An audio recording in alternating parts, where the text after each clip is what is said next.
Hey, everybody, it's Mike from The Mike Wagner Show, powered by Sonic Web Studios. Visit online at sonicwebstudios.com for all your needs. Looking at a professional website without breaking your budget? Sonic Web Studios is the answer. Sonic Web Studios offers fast, affordable custom web designs that blow the competition away. Call today, 1-800-303-3960. That's 1-800-303-3960. Or email to support@sonicwebstudios.com. Mention Mike Wagner Show, get 20% off your first project. Sonic Web Studios, take your image to the next level. Also, time to give official shout out to our official sponsor of the Mike Wagner Show, international warring author Mia Molson-Zia. If you love fast-paced mysteries, you'll love Missing by Mia Molson-Zia, available on Amazon in paperback and ebook. Missing is fast-paced and intriguing with an unforgettable twist. Takes place in 4 countries, 2 strangers, 1 target, where truth is illusion and those you love will be the first go missing. It's available on Amazon in paperback and ebook. Missing by Mia Molson-Zia has garnered great reviews, and Eve 11 enjoys by Howard celebrities, including Joanna Cassie, Forbes Riley, and Eminence. So grab your copy today for it goes Missing by Mia Molson-Zia, available on Amazon. Also, check out The Mike Wagner Show at themikewagnershow.com on over 40 podcast platforms, heard in over 100 countries, including Facebook, SoundCloud, Spreaker, Spotify, and iHeartRadio. Also, Anchor FM, iTunes, Google Play, Amazon, Audible, Apple Music, and also heard on HamiltonRadio.net, Diamonds FM, Oldies Radio, and a few networks coming to you very soon. Take the Mike Wagner Show on any mobile device. Subscribe to the Mike Wagner Show on the YouTube channel. Follow the Mike Wagner Show on Instagram and Twitter today. And for great gift ideas, go to Amazon.com and check out the Mike Wagner Show podcast. T-shirts, pop sockets, throw pillows, tote bags, hoodies, baseball gear, and more. Makes great gifts 24/7 for your family, friends, and loved ones. Amazon.com. Check out the Mike Wagner Show podcast. And for more great gift ideas, go to Amazon.com/Mia Molson-Zia. Or great books like Missing, Once, and Wrinkles. Also t-shirts, pop sockets, hoodies, phone cases, and more. Amazon.com/Mia Molson-Zia. Check it out today. Also support the Mike Wagner Show on Anchor FM, PayPal, themikewagnershow.com. You can buy me a coffee at buymeacoffee.com at the Mike Wagner Show. Make sure you do so today. We're here with a terrific lady who has a new book out, and it's about a true story about her father and aunt's heroic, painful journey, dodging through mortars and also seeing death around them when they were children trying to escape the Bosnian War. We'll talk about that. And of course, also believes that what's happening in Ukraine is simply similar to what they're going through as well, too. And of course, it also talks about the real cost of war. And she's 20 years old and a student at Ella College, and she's studying to become in reconstruction surgery. So I'd like to wish her that. And she began her book at 15 when she was handed a pile of letters by her father, written by her dad or relative, and during the war as well, too. And also some things happened as well. And the book was published in Bosnia as well, too. And the book is called Trees Without Roots. And live, ladies and gentlemen, from Plus Studios in beautiful downtown Los Angeles, we got the amazing author of the book Trees Without Roots, and shares her story. Ladies and gentlemen, the amazingly multi-talented Ella Colic. Ella, good morning, good afternoon, good evening. Thanks for joining us today. Hi, Mike. Thank you so much for having me here today and for all of your kind words. Well, it's great to have you on board as well, too, Ella, and got to check out some of your previews as well, too. It's amazing. Your new book is basically a true story about your father and aunt's heroic, painful journey, dodging through mortars and seeing death around them when they were children, trying to escape the Bosnian War. And of course, you also had seen, observing what's happening with going in Ukraine and children as well. And talk about that, especially the real cost of war. And of course, you being 20 years old, you're a student at Ella College, studying reconstructive surgery, and you began the book at 15 when you were handed a pile of letters by a relative, and also the book was published in Bosnia, and it's making way to the States. And before getting all that, Ella, tell us how I first got started. I'm sorry, can you repeat the last part? My Wi-Fi is a little bit shaky, so it Oh, cuts no off problem, no problem. Yeah, get those bugs out of there, will you? Yeah. Tell us how you first got started. Bugs go away. Yeah. So started as in the writing process, or education? No, simply go way back.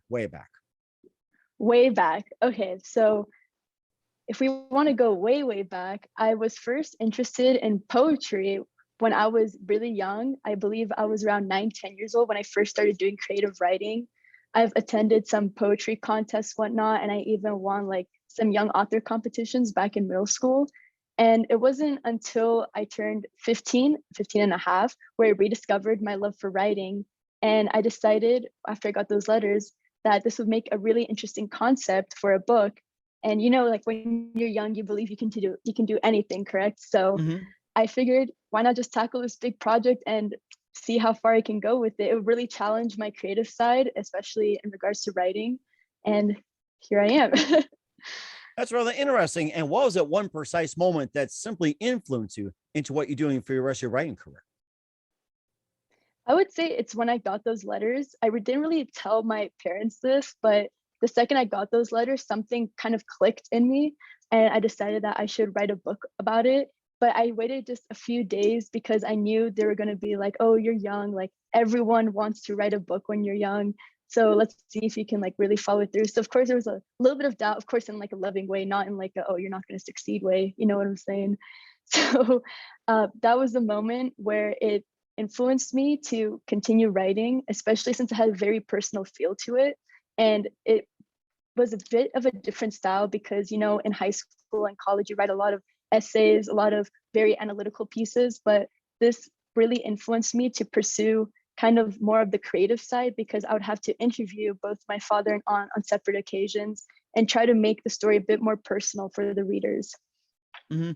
And of course, how challenging was it for you to interview your dad and your aunt about the whole thing, what they went through with the Bosnian War? I would say that was the most challenging aspect because it took them a while to get comfortable. Of course, my aunt, she was a bit different because she was ready to share these stories with me. So she opened up fairly quickly.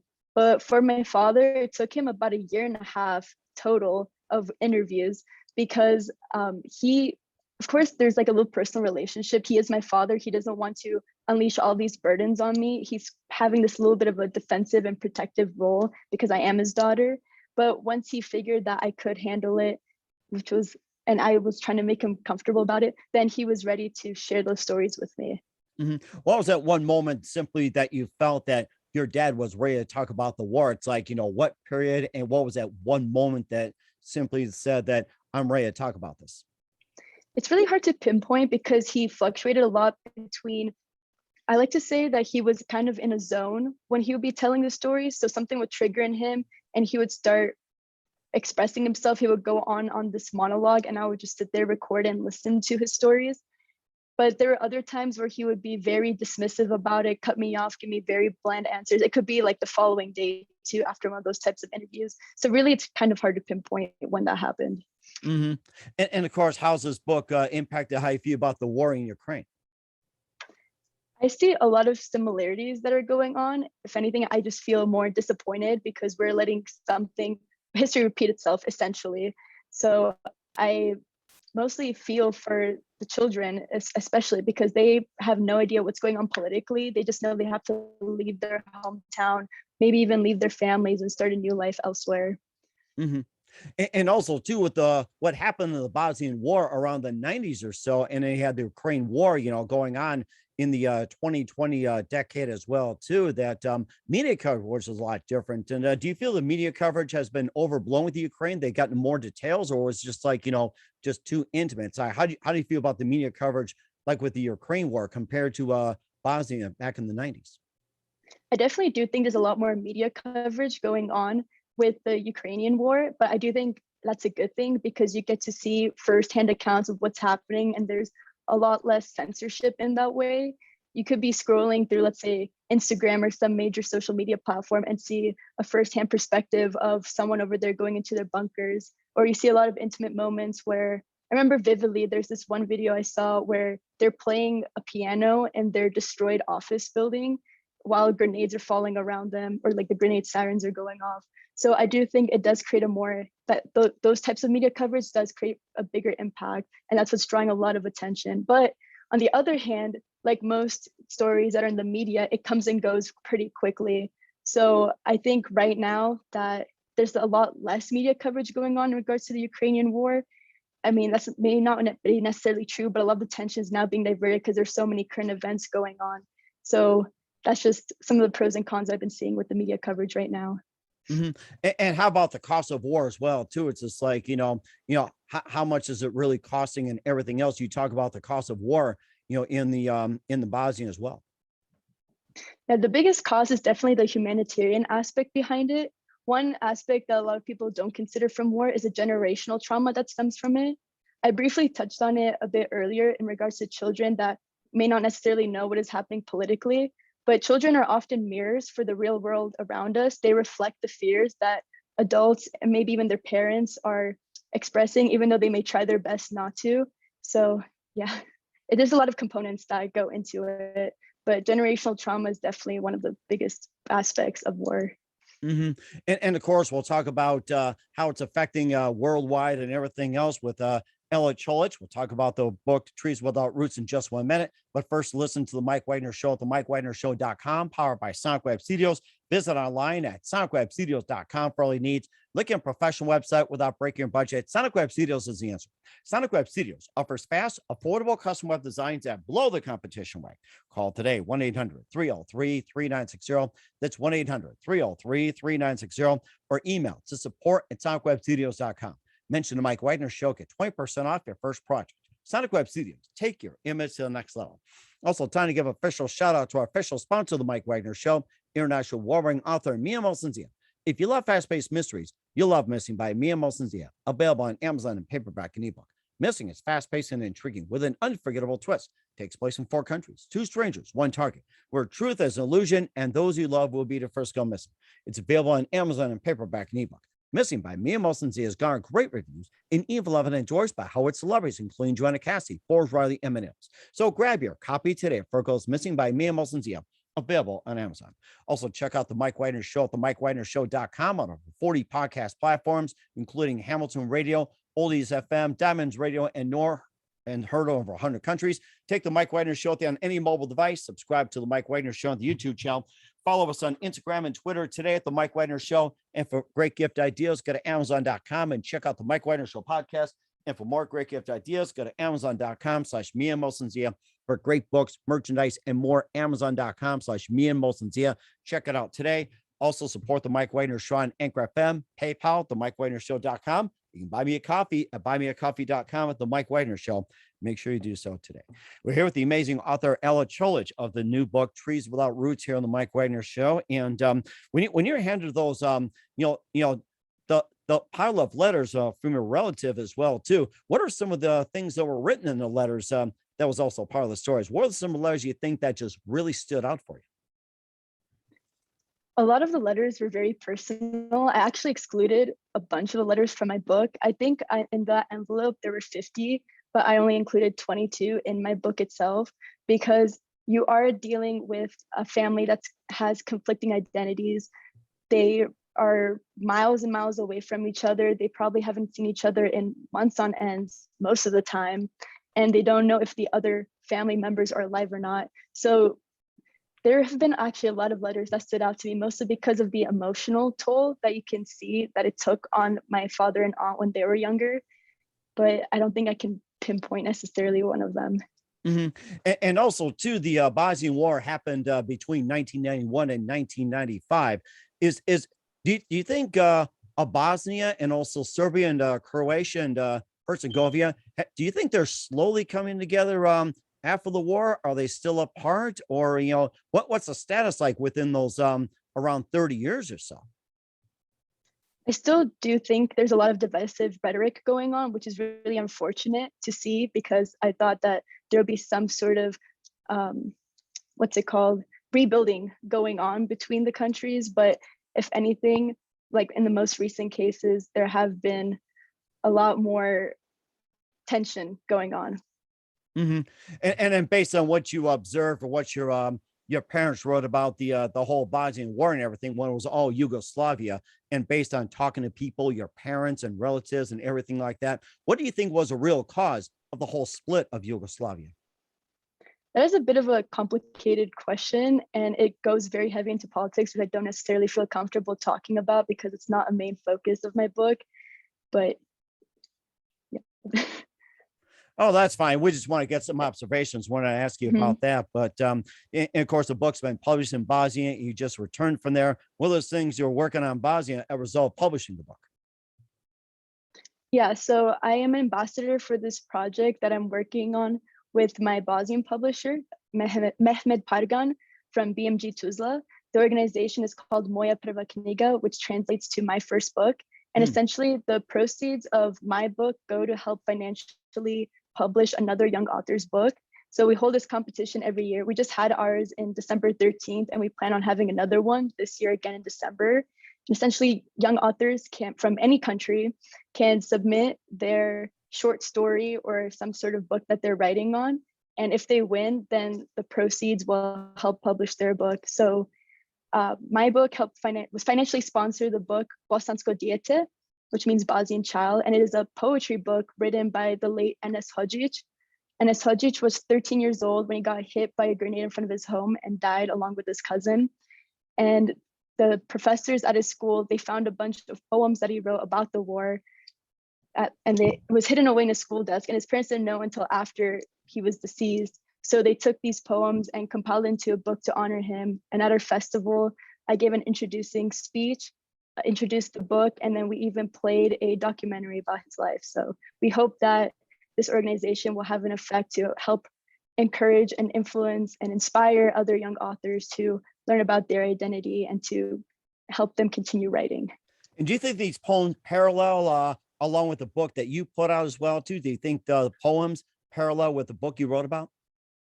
Oh yes, definitely. You could tell in his poems that there was a lot of fear that the children were feeling.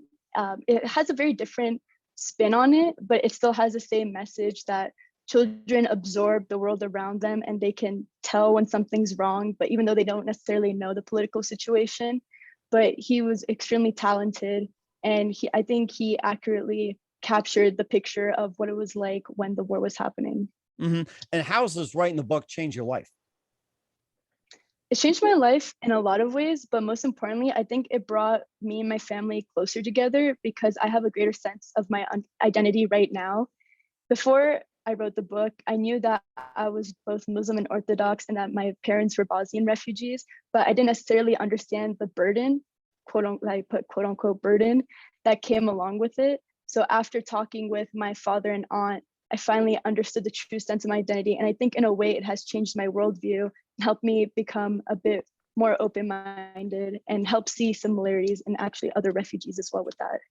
And when you talk to the Americans as well, too, especially in Los Angeles, it's like, what's the impression that you get from most Americans when you talk about your situation and how often they ask you and everything else?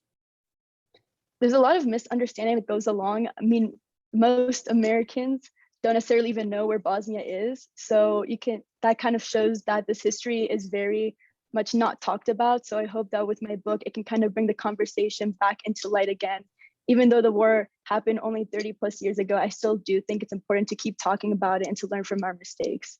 Mm-hmm. And also too, that you also said too, that many Americans have difficult in grasping the human cost of war as well, because America has never been invaded. And tell us about that. And I hope we don't get invaded. So yeah, I mean, I hope we don't get invaded either, but I do think in a way that kind of makes us live in a bubble.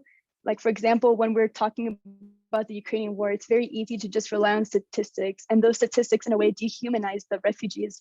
I believe the UN a few months ago came out with a statistic that 1 million refugees were generated from Ukraine, and they expect another 5 million by the end of the month.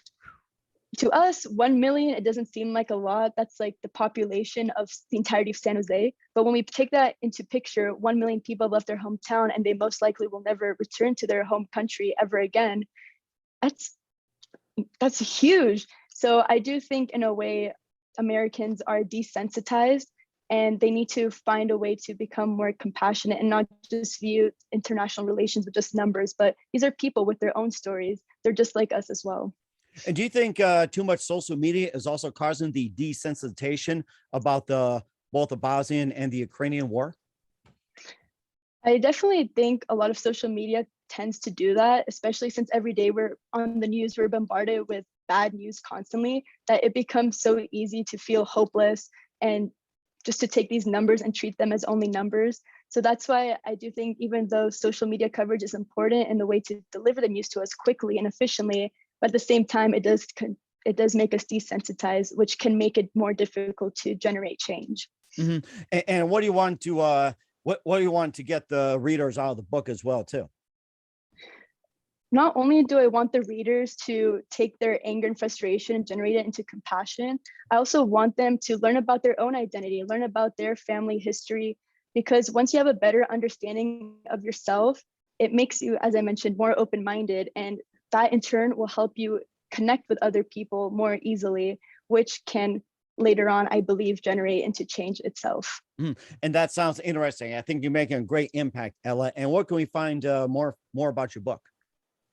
Thank you. So you can find more about my book. I have a website called treeswithoutroots.com, all lowercase. I also have a Facebook page if you just search up my name, Ella Colic, or even on Instagram, ella.colic.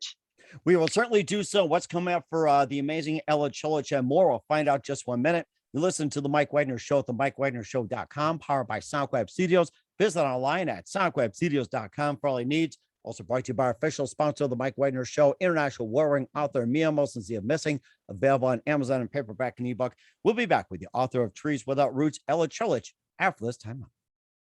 We're back with the author of Trees Without Roots, Ella Colic, here on the Mike Wagner Show, and just gave a great story about her book and the whole history behind the Bosnian War and everything else like that. And what else can we expect in 2022 and beyond, Ella? I do hope to write another book or come up with another project that encompasses the situation that did happen in former Yugoslavia. But as of now, I am doing some medical research, so that has been taking up most of my time. But in general, I do hope to continue writing. And of course, I can wish you all the best in your medical career as well, too. And maybe I could use some reconstructive surgery. I'll give you a call sometimes. Oh, no, you don't need any reconstructive surgery. You look amazing. I'm kidding. I'm kidding. Although I get a little nosy at times, but and who do you consider biggest influence in your career? I would say Dr. Pomahawk is my biggest influence, as well as Carmen Tarleton. So Dr. Pomahawk, he's one of the leading facial reconstructive surgeons, and Carmen Tarleton, I actually had the opportunity to interview her for my research, and she is an incredible human being that just radiates so much positivity. So she's actually what influenced me the most to go into this division. Oh, that's very nice. I wish you all the best, and you got an amazing future ahead. And what's the best advice you can give to anybody at this point? Best advice, just keep writing, document anything that you can about your life, because even though it may seem insignificant at the time, it will have a great impact later in life, maybe even small ways if it's just learning about yourself and whatnot. But even if you don't want to publish anything, keep writing, keep learning, and just keep loving everyone. And we're certainly going to write that down. Thank you very much. We're here with author Ella Colic of Trees Without Roots here on the Mike Wagner Show. Ella, very big thank you for your time. You've been absolutely fantastic. Looking forward to having you again soon. Make sure you keep us up to date, keep in touch. Love to have you back. And once again, tell us about your upcoming projects, what's your website, how do people contact, or can people purchase or check out your book? For sure. So thank you also for having me here again. And as I've mentioned before, my website is treeswithoutroots.com. Facebook is Ella Colic. Instagram is also Trees Without Roots, or my personal page, ella.colic. We will certainly do so. Once again, Ella, very big thank you for your time. You've been totally amazing. Looking forward to having you again soon. Make sure you keep us up to date, keep in touch. Love to have you back. We wish you all the best, and you've got a great future ahead of you. Thank you.